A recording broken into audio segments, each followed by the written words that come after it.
Hey y'all, welcome back to my channel. Today we're going over Chad Vero.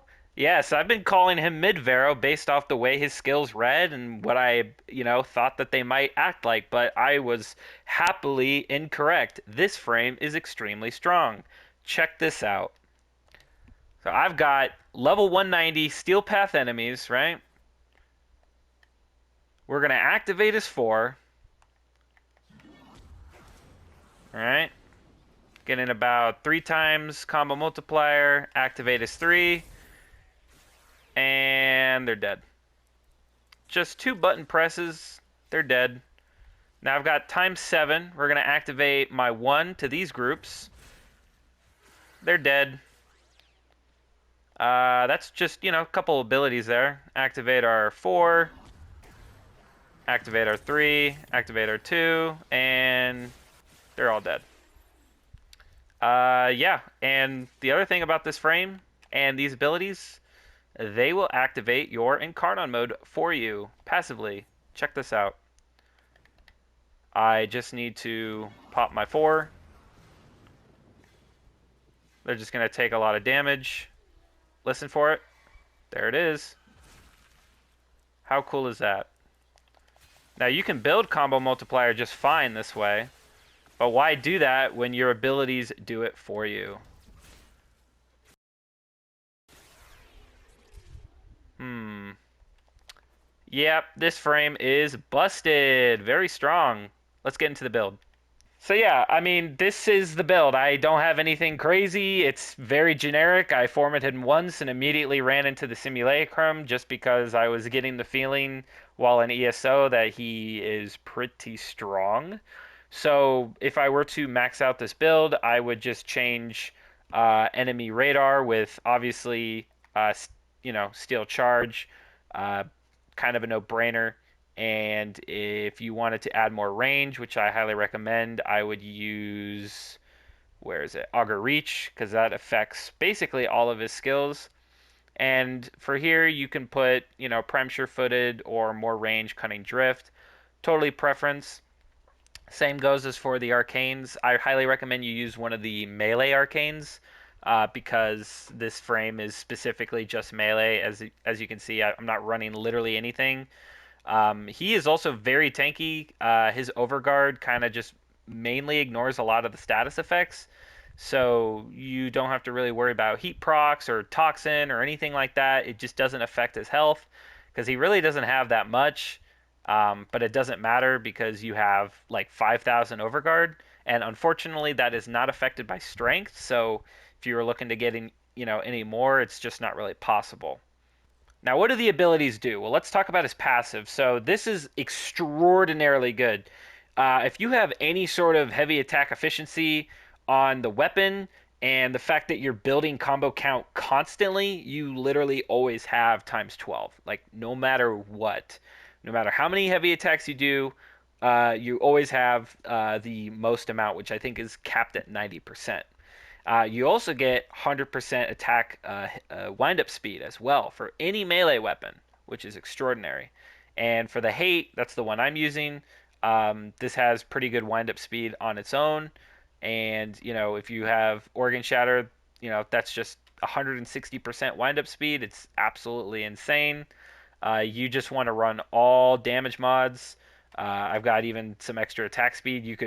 I have a Riven for it, but there's no reason. You see, I don't have any crit mods because at the power strength that I have, Kullervo gives himself 366 base melee critical chance. Um, so you don't need to worry about crit chance mods. You just need to build critical damage. As you can see, I don't have any status. It's just raw damage. For heavy attack, make sure my slash ticks are high. You're going to want a little bit of range. Condition overload, you're applying slash ticks, and with the hate and Carnon mode, you are also applying heat, so that benefits conditional overload. But yeah, that's the melee build. This is just pure slash, as you saw. There's like a 2.3 million slash tick. Pretty insane. Yeah, this frame is pretty strong. So anyway, back to his abilities. His first skill is kind of his bread and butter. Don't worry too much about teleporting to targets. I don't know why you would hold that down. unless you're trying to be, a super cool ninja who just like moves around the way Ash wish he could. But when you teleport to an enemy, you automatically heavy attack. You don't have to do anything. It just automatically heavy attacks the enemy, and it works based off of the amount of power strength you have for the critical chance. Now, I'm not really sure what the duration is referencing. I think it has to do with maybe the hold feature for the teleport. I'd have to test more, but don't worry too much about duration for this frame. You're going to be quick casting your skills. Again, this is also a really nice frame that you doesn't feel like you need to subsume anything, which is excellent. If you were to, maybe his 4. Not that it's not good, it's actually extraordinarily good, but you could use, Roar, Eclipse, maybe Varuna's melee thing so that you can get, extra health and energy. That's, preference.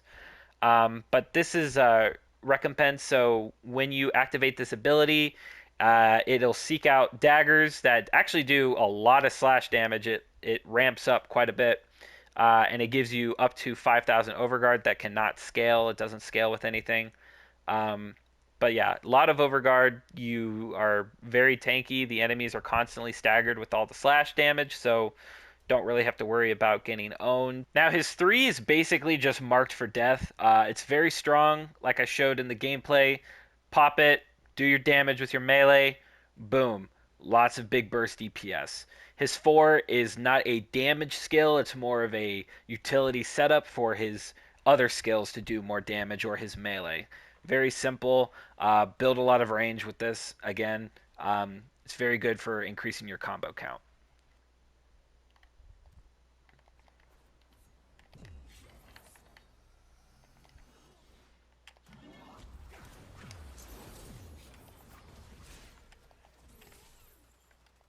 If you made it this far, thank you so much for watching the video.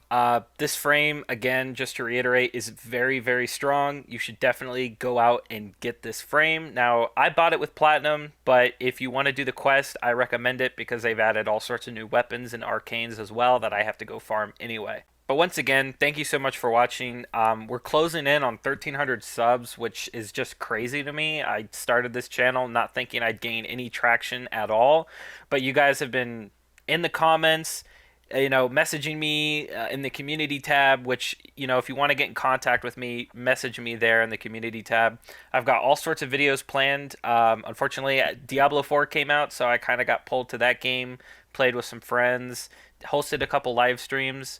If you want me to upload content for Diablo, let me know. I mean, personally, I wanted to keep this channel strictly Warframe, but, just so I don't divide a sort of audience, but they're both looters, so maybe people would also like to watch that content. But leave a comment, let me know what you think about that. But other than that, that's the end of the video. Be sure to leave a like, hit subscribe, check out some of my other Warframe content. There'll be some tabs at the end of this video where that you can click on some links and check them out. But really appreciate you guys. Take care, and I'll see you in the next one. Peace out.